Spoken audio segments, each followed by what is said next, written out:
Isang malakas na padre de pamilya sa isang iglap ay naging paralisado at nakadepende na lamang sa kalinga ng kanyang mag-iina. Dati siyang lineman sa isang electric company. Tinawagan siya para pumasok ng December 31, 2021. Ngayon, sa hindi inaasahan, nasabugan siya ng kuryente. Ang second-degree burns, cardiac arrest, heart attack at pagka-comatose ay ilan lamang sa mga resulta ng severe electric shock. Madalas at risk dito ang mga exposed sa industrial electric sources kung saan umaabot ng 70,000 to 100,000 volts ang daloy ng kuryente.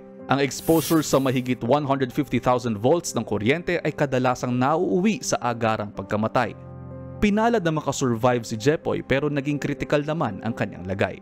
Para na lang daw po may kasamang manika na hindi na makakagalaw, hindi na makakakilala, hindi na makakapagsalita. Yun po sabi po sa akin ng doktor.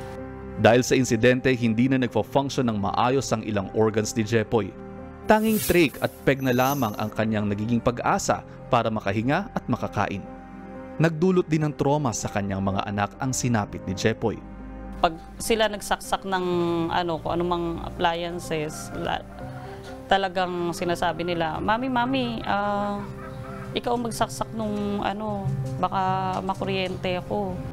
Bagamat incurable na ang kalagayan ni Jepoy, may mga paraan pa din gaya ng therapy para kahit paano ay ma-improve ang kanyang mobility.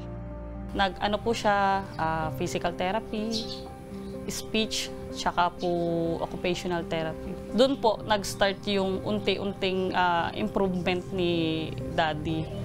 Bahagi ng therapy na isinasagawa kay Jepoy ang pagtatayo sa kanya sa tinatawag na tilt table sa loob ng 10 to 30 minutes. Nakatutulong ito sa pagre-regulate ng kanyang blood flow sa iba't ibang bahagi ng kanyang katawan at sa kanyang pagtutuwid ng mga paa. Sumasailalim din si Jepoy sa hydrotherapy kung saan inilulublob siya sa tubig 2 hanggang 3 beses sa isang linggo. Nakakapagpakalma ito at naiibsan nito ang muscle pain at joint stiffness.